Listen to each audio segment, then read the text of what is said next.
আমরা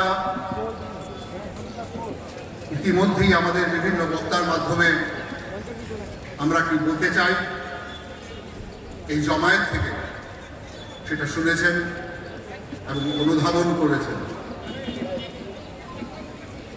আপনারা আসার পথে দেখেছেন আমাদের ভাইয়েরা বহু প্ল্যাকার্ড দিয়ে এই শহরকে সাজিয়েছে। প্রায় 200-র উপর মাইক আমরা ব্যবহার করেছি আমাদের কথাগুলি শুধু মঞ্চ এবং মঞ্চের নিম্নোক্ত পরিধিকে শ্রোতব্য করবার জন্য নয়, সারা শহরকে জাগাবার জন্য। So it is a wake up call. জাগুন, রবীন্দ্রনাথের ভাষায় জাগার বেলা হলো। দীর্ঘদিন আমরা চুপচাপ ছিলাম, দীর্ঘদিন আমি একটি শব্দ উচ্চারণ করিনি আমরা, কারণ কেন্দ্রে নরেন্দ্র মোদীর নেতৃত্বে এবং রাজ্যে মানিক সাহার নেতৃত্বে একটা সুস্থিতি বজায় রয়েছে। সজ্জন মুখ্যমন্ত্রী আমাদের দাবিগুলি কান পেতে শোনেন এবং যথাবিহিত ব্যবস্থা নেবার চেষ্টা করেন। আমরা যারা সংবাদপত্রের বিভিন্ন সংগঠনের নেতৃত্ব দেই, আমরা যখন বিভিন্ন ইস্যু নিয়ে মাননীয় মুখ্যমন্ত্রীর সঙ্গে কথা বলেছি, উনি পর্যাপ্ত সময় দিয়ে আমাদের কথা শুনেছেন এবং এর বিহিত করবার চেষ্টা করেছেন। এর জন্য আমরা কৃতজ্ঞ। কিন্তু তা সত্ত্বেও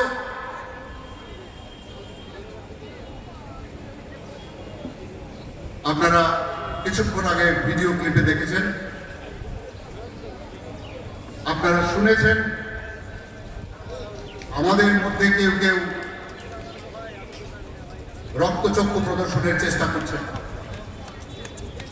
আমাদের দিকে রক্তচক্ষু প্রদর্শনের চেষ্টা করছেন, হুমকির মাধ্যমে সংবাদ মাধ্যমকে পরায়ত্ত করবার চেষ্টা করছেন। এর মধ্যে যেমন কিছু আমলা রয়েছে যারা সমস্ত কাজগুলিকে স্থবির করে দিচ্ছে, এমনি রয়েছে একজন বা দুজন গুণধর বিধায়ক, রয়েছে মন্ডল স্তরের কয়েকজন নেতা। এরা এই রাজ্যের বিভিন্ন প্রান্তে সাংবাদিকদের ক্রমাগত আক্রান্ত করছেন, রক্তাক্ত করছেন।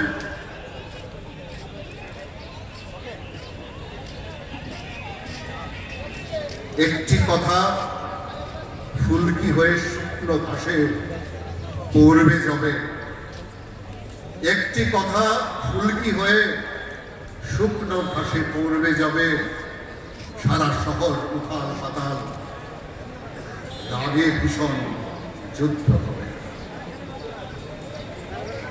যদি উত্তেজিত করবার চেষ্টা করেন যারা অক্লান্ত ভাবে গণতন্ত্রের চতুর্থ স্তম্ভকে আঁকড়ে ধরে এই রাজ্যে সুস্থিতি বজায় রাখার ক্ষেত্রে আপনাদের সহায়তা করেছে,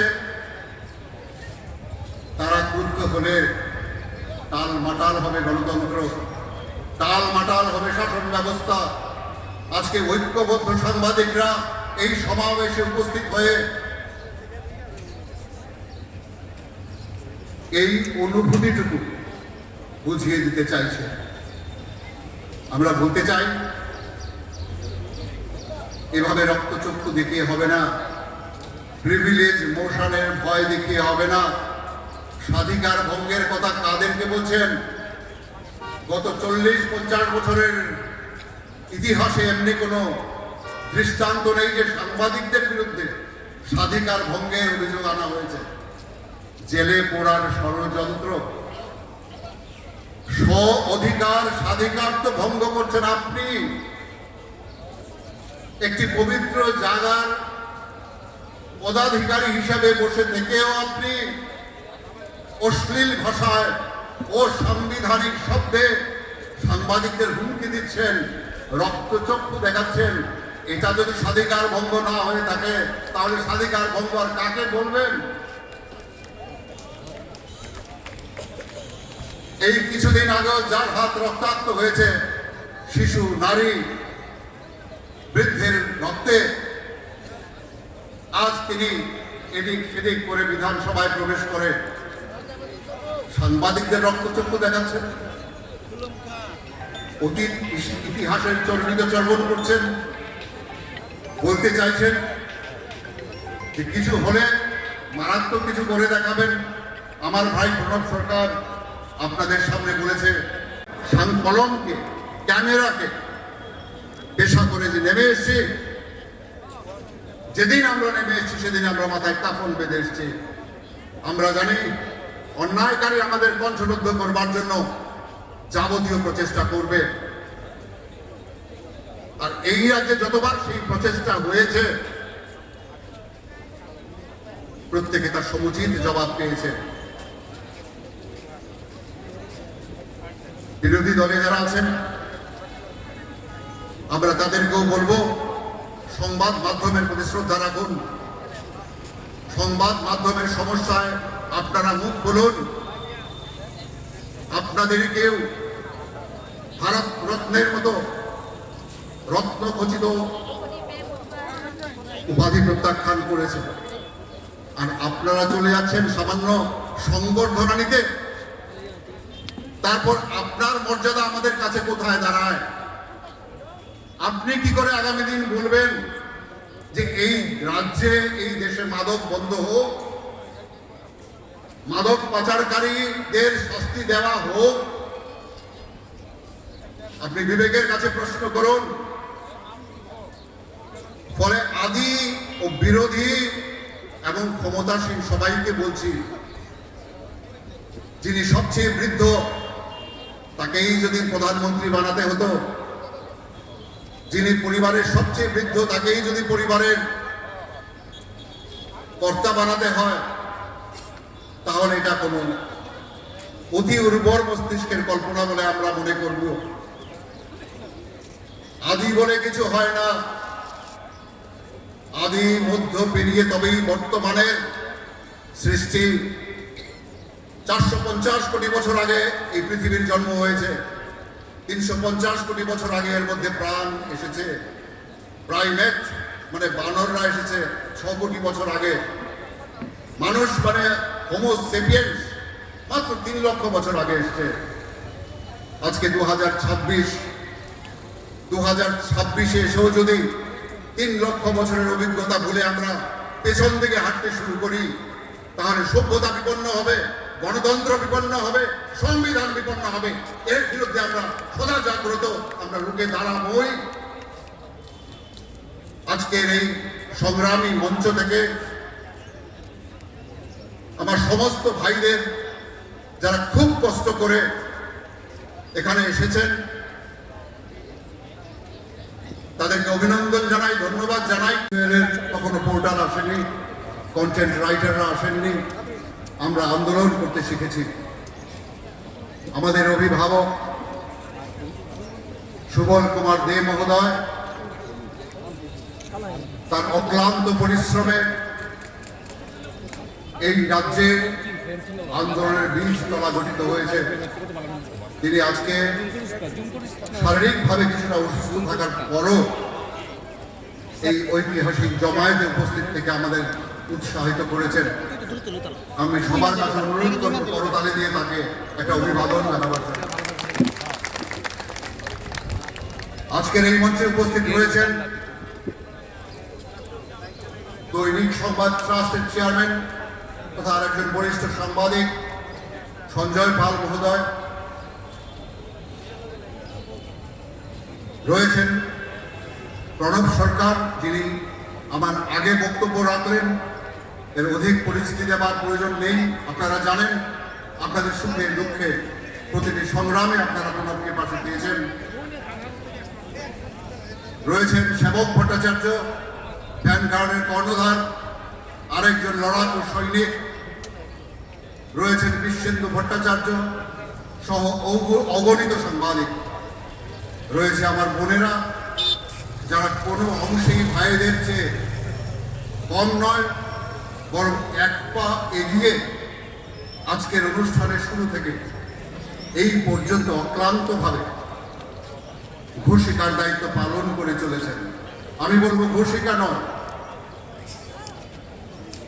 ওরা আজকের এই ঐতিহাসিক জমায়েতের বীজতলা প্রস্তুত করছেন। আমি এই মঞ্চ থেকে তাদেরকে অভিনন্দন জানাই। আমাদের সঙ্গে রয়েছে সাপ্তাহিক পত্রিকার ভাইয়েরা, যারা অতি কষ্টের মধ্যে থেকেও এই কাগজগুলি করে যাচ্ছেন। আমাদের সঙ্গে রয়েছেন দীপক বরদ এবং ননী গোপাল দেবনাথের নেতৃত্বে আমাদের পত্রিকা বিতরক ভাইয়েরা, যাদের কাছে আমরা আমৃত্যু ঋণী থাকবো, আমরা যারা প্রিন্ট মিডিয়া করি। কারণ তাদের পরিশ্রম, তাদের সততা, তাদের নিষ্ঠা, তাদের ধর্মাত্ম শরীরের মাধ্যমে তারা এই শহরকে ভোর জাগিয়ে দেয়। মানুষ জেগে ওঠার আগে তাদের কাছে পৌঁছে যায় দৈনিক পত্রিকা। শুরুর দিন থেকে, যেদিন থেকে ভূপেন দত্ত ভৌমিক, পরিমল বিশ্বাসরা এই রাজ্যে প্রিন্ট মিডিয়া শুরু করেছেন, সেই দিন থেকে অক্লান্তভাবে ওরা কাজ করে চলেছেন। বিশেষ করে ননী গোপাল দেবনাথ, যিনি আপনাদের সামনে বক্তব্য রেখেছেন, এই বয়সেও যিনি অক্লান্তভাবে এবং সততার সঙ্গে এই কাজটা করে চলেছেন, তাকে আমার কুর্নিশ জানাই, আমার প্রণাম জানাই। যিনি অপরাধী হয়ে বিধানসভা বা লোকসভায় আছেন, তিনি সেটা বুঝেই আছেন যে আমরা লিখবই।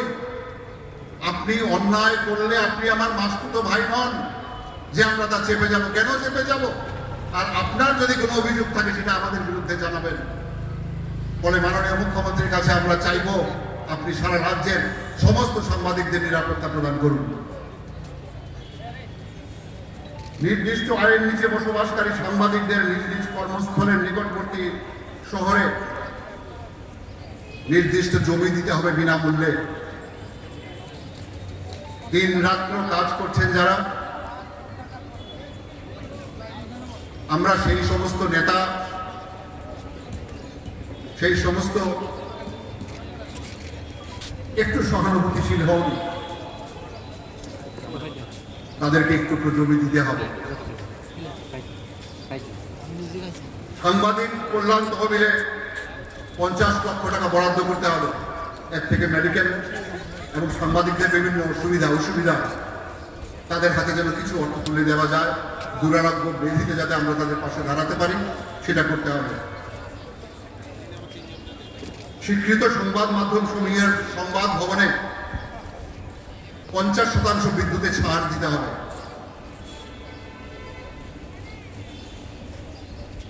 স্বীকৃত সংবাদ মাধ্যম, প্রিন্ট, পোর্টাল, অডিও ভিজুয়ালের বিজ্ঞাপনের হার ও মূল্য দ্বিগুণ বৃদ্ধি করতে হবে। প্রাইস ইন্ডেক্স অনুযায়ী দীর্ঘদিন ধরে সুবন্ধা বলেছেন ডিটেলস, মূল্য বৃদ্ধি হয়নি, সেই মূল্য বৃদ্ধি করতে হবে। সাপ্তাহিক পত্রিকা সমূহকে বিশেষ বিজ্ঞাপন নীতির আওতায় নিয়ে আসতে হবে এবং বিজ্ঞাপন প্রদান করতে হবে। রাজ্যে গণতন্ত্র কলুষিত করবার জন্য যে সমস্ত লোকজনেরা সাংবাদিকদের রক্তচক্ষু প্রদর্শন করছে এবং যে পদাধিকার বলে তারা করছে, সেই পদাধিকার ক্ষুণ্ণ করতে হবে, তাদের বিরুদ্ধে ব্যবস্থা নিতে হবে, তাদেরকে অপসারণ করতে হবে।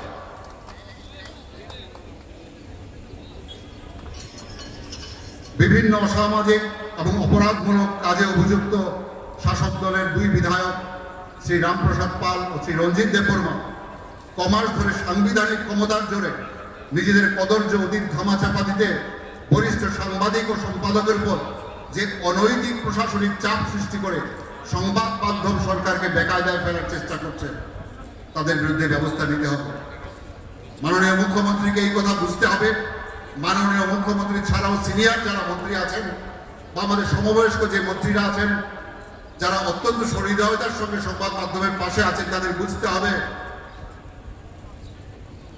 একটি পচা আলু সমস্ত ছুরির আলুকে নষ্ট করে দেয়।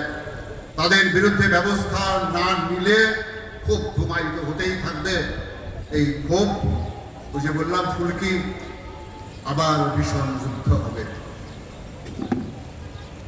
যানবাহনে প্রেস স্টিকারের অনৈতিক ব্যবহার বন্ধে বিশেষ ব্যবস্থা নিতে হবে। আমরা বলেছি আজকাল প্রেস স্টিকার ব্যবহার করে ফেন্সিডিল জানা হয়। আপনারা লক্ষ্য করেছেন মফস্বল থেকে জেলা স্তরে এডিসি এলাকাতে যেখানে ঘুপচি আছে সেখানে প্রেস স্টিকার লাগিয়ে গাড়ি ঢুকে যাচ্ছে। এর বিরুদ্ধে ব্যবস্থা নিতে হবে। প্রেস স্টিকার সুনির্দিষ্ট করতে হবে কারা পাবেন কারা পাবেন না। তার জন্য সম্পাদকরা দায়ী থাকবেন। সম্পাদকের সঙ্গে কথা বলে কার পত্রিকায় কতগুলি প্রেস স্টিকার লাগবে সে অনুযায়ী ব্যবস্থা করতে হবে। সমস্ত দায়িত্ব থাকবে সম্পাদকের উপর। রাজ্যে চিরবঞ্চিত আমার বিতরক ভাই যাদের কথা আমি বললাম, দীপক বরজ এবং ননীগোপাল দেবনাথের নেতৃত্বে আমার ভাইরা সামনে বসে আছেন, তাদের জন্য গ্রুপ ইন্স্যুরেন্স চালু করতে হবে। এবং সবচেয়ে বড় কথা, মাসিক ভাতার ব্যবস্থা করতে হবে। আর কেউ না পাক সংবাদ বিতরকদের মাসিক ভাতা দিতেই হবে। এই দাবিতে আমরা অনড় থাকব।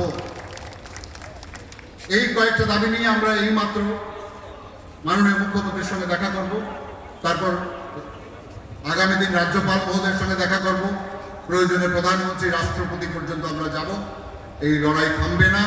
আজকে থেকে যে লড়াইয়ের ফুলকি হাওয়ায় ভাসতে শুরু করেছে, আমি জানি এই ফুলকি একদিন দাবানল হবে। এই সংগ্রাম একদিন তার তরুরূপ ত্যাগ করে মহিরূহে পরিণত হবে। সুবল তাদের হাত ধরে যে সংগ্রাম শুরু হয়েছে, এই সংগ্রামকে পরিণত করবার দায়িত্ব, ম্যাচিওর করবার দায়িত্ব আপনাদের সবার। এর আগে একটাই কথা বলবো, আমার সমস্ত ভাইরা, সাহস হারাবেন না, ধৈর্য হারাবেন না। শয়তানদের চক্রান্তে পড়ে নিজেদের মধ্যে বিভাজন করবেন না। ওরা বিভাজন চায়। প্রণব সরকার তার বক্তব্যে বলেছে আপনারা বিভাজিত হবেন না। আমাদের স্বার্থ একটি জায়গায়, আমরা সাংবাদিক। এই জায়গাটাকে ধরে রাখতে গেলে আমাদের ঐক্যবদ্ধ থাকতেই হবে। এই জায়গাটা মাথায় রাখবেন দয়া করে। সবার কাছে আমার এই আবেদন রইল। তার সঙ্গে আমি শেষ করছি একটি বিখ্যাত শ্লোক দিয়ে, একটি হিন্দু শায়রি। ना तू रुकेगा कभी, ना तू रुकेगा कभी, ना तू मुड़ेगा कभी, ना तू थकेगा कभी। कर शपथ, कर शपथ, कर शपथ। अग्निपथ, अग्निपथ, अग्निपथ।